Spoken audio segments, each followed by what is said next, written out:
मौनी अमावस्या के दिन भूल से भी इन बातों का पूर्ण ध्यान रखें, नहीं तो आपके पितर भी नाराज हो सकते हैं और आपके पुण्य कर्म जो है वो भी नष्ट हो जाएंगे। तो भूल से भी मौनी अमावस्या के दिन इन गलतियों को ना दोहराएं और ना ही करने की कोशिश करें। अगर आप स्नान दान करना चाहते हैं, विधिवत सुबह से लेकर शाम तक की पूजा की जानकारी समझना चाहते हैं, तो इस वीडियो को पूरा देखिएगा, जिससे आपसे अगर कोई भूल हो भी जाए तो आप पहले से ही सुधार ले। और उस दिन पूरे दिन आपको मौन रखकर इस व्रत का पालन करना है। अगर आप पूरे दिन नहीं कर सकते तो स्नान से पहले से स्नान तक कम से कम दान पुण्य करने तक भूल से भी कोई ऐसी गलती ना करे जिससे पितर के भी आत्मा पे बोझ बने और उन्हें भी कष्ट हो। तो ऐसा कोई भी कार्य ना करिएगा। तो इस वीडियो को आइए समझ लेते हैं। सबसे पहले तो ये जान लेते हैं कि मौनी अमावस्या है कब। 2025 में 29 जनवरी को मौनी अमावस्या का व्रत किया जाएगा और इस दिन स्नान दान का महत्व बहुत अधिक है। अगर आप मौनी अमावस्या करना चाहते हैं तो उस दिन करना क्या है ये समझ लीजिए। सबसे पहले तो मौनी अमावस्या के दिन आपको सुबह जल्दी उठकर किसी भी पवित्र नदी में स्नान आप कर सकते हैं। अगर आपके आसपास नदी या सरोवर कुछ भी हो तो आप वहां जाकर स्नान दान कर सकते हैं। अगर त्रिवेणी संगमेश्वर महाकुंभ का मेला भी लगा है, जिसको कहा जाता है जो प्रयागराज तीर्थों का राज्य है, वहां भी जाकर जो भी मतलब इस साल के भक्त स्नान कर रहे हैं उनके मतलब सारे पाप जो होते हैं वो तो नष्ट हो जाते हैं। लेकिन अगर आप जा रहे हैं महाकुंभ में तो बहुत अच्छी बात है, आप जाके वहाँ स्नान दान कर सकते हैं। लेकिन कोई भी साधु संत का अपमान मत कीजिएगा उस दिन, क्योंकि अगर आप पूजा अर्चना भाव से जा रहे हैं, वहाँ पे पुण्य कार्य करने के लिए जाना चाहते हैं तो पूरे मन भाव से जाए, अपने मन की पूरी तरह शुद्धि करके जाए और कोई भी साधु महात्मा का अनादर न करे, अपने से बड़े बुजुर्ग को कभी भी कोई भी क्षति न पहुँचाए। और आप जब भी वहाँ जाए स्नान करने तो आपको मौन रह के ही स्नान करना है। उसके बाद आप सूर्य देव को उस दिन विशेष रूप से जल दे सकते हैं। आप जब भी गंगा जी में स्नान करने जाए त्रिवेणी संगम में तो आप अपने हाथ में तिल फूल से संकल्प लेकर उसके बाद ही स्नान करें और 5 डुबकी आप जरूर लगा ले।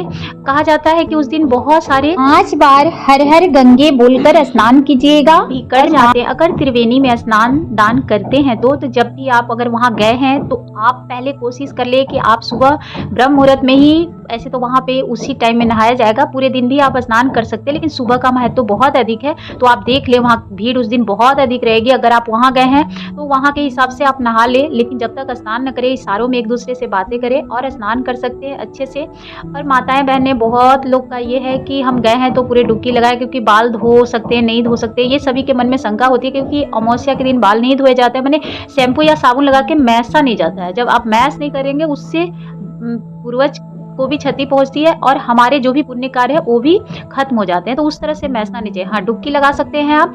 उसके बाद आप सूर्य देव को अर्घ देकर दान पुण्य कर सकते हैं अगर आप नदी और सरोवर में गए हैं तब। और अगर आप घर में स्नान दान कर रहे हैं तो अपने बाल्टी में गंगा जल और तिल मिश्रित जल से उस दिन स्नान करना चाहिए। तो आप उस दिन स्नान कर सकते हैं।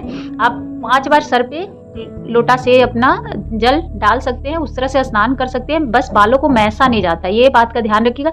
उसके बाद उस दिन सीधा पहले से ही आप थाली में निकाल लें, क्योंकि हम लोग आप देखते होंगे कि हर ऐसे व्रत जो पूजा पाठ होते हैं विशेष, उनमें हम जरूर दान पुण्य करते हैं। कोई भी अगर हम व्रत रखते हैं फास्टिंग करते हैं तो भी हम सीधा जरूर निकालते हैं। तो आप सीधा पहले से निकाल लें, उसमें कुछ दक्षिणा रख ले।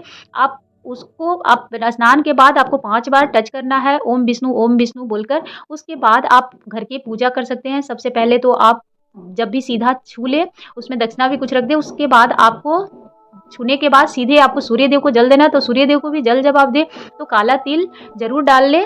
उसके बाद ही सूर्य देव को अर्घ दे, और सूर्य देव को भी अर्घ देना है तो आप 11 बार ओम सूर्याय नमः भी बोल के उनको अर्घ दे सकते हैं। उससे पितरों को भी जल मिल जाता है, पितर भी बहुत प्रसन्न होते हैं और उनके नाम पे भी आप दान पुण्य कर सकते हैं।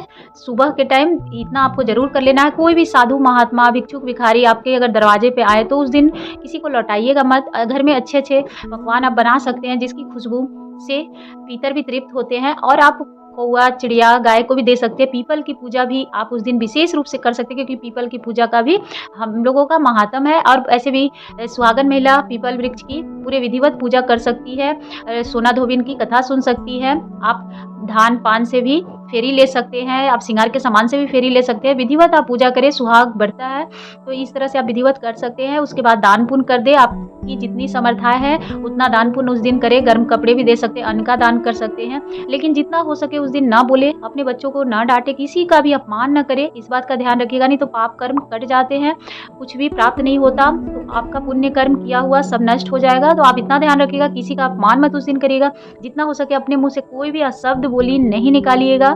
और उस दिन आपको पूरे दिन इसी तरह विधिवत करना है। और घर में आप तामसिन भोजन उस दिन ना बनाएं। अगर लहसुन प्याज बनता है तो आप उस दिन घर में कोशिश करें कोई भी घर के सदस्य ना खाए और आप ना बनाएं, क्योंकि इससे भी हमारे किए हुए कर्म कट जाते हैं। तो पूरे दिन का आप इस तरह से व्रत रख सकते हैं। फिर शाम में आप दीपदान जरूर करें। सुबह में भी जब आप स्नान किए हैं, क्या कहा जाता है कि आप ब्रह्म मुहूर्त में स्नान किए हैं, तो उस समय भी दीपदान कर सकते हैं। आप अपने दहलीज की भी पूजा कर सकते हैं, और नहीं तो फिर आप शाम को जरूर दहलीज पे मतलब आप 2 दिया जला सकते हैं। एक तो आपको अपने पूर्व मुख करके दिया जलाना है अपने दरवाजे पे, लेकिन जब कहा जाता है ना जैसे ही सूर्य देव अस्त होते हैं उसी समय जला लेने।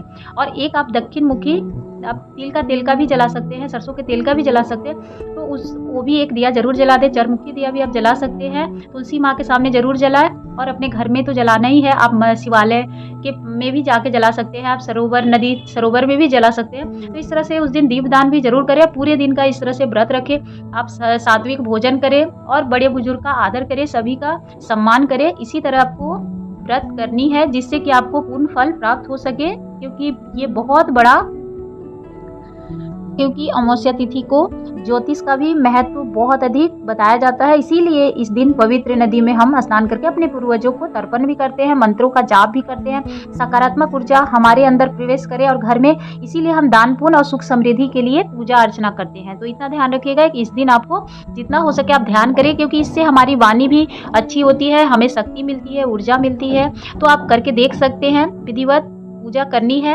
अब मान लीजिए जो भी महिलाएं हैं उन्हें मन है करने का, और कहा जाता है कि हम पीरियड में आ गए हैं तो हम कैसे स्नान दान कर सकते हैं, क्या दान पुण्य कर सकते हैं। तो देखिए, जो भी मानसिक धर्म में होती है उन्हें स्नान तो कर सकती है, बस गंगा जल नहीं डाल के स्नान करनी चाहिए, और बाकी आप ऐसे ही स्नान कर ले और सीधा आप निकाल सकते हैं। दान पुण्य पैसों का कर सकते हैं। तो इस तरह से आप मौनी अमावस्या मना सकते हैं। तो ये इस बात का पूरा ध्यान रखिएगा। अगर आपको हमारी जानकारी अच्छी लगी हो तो एक लाइक एंड सब्सक्राइब जरूर करिएगा। धन्यवाद। जय माता दी। आप सभी का दिन मंगलमय हो।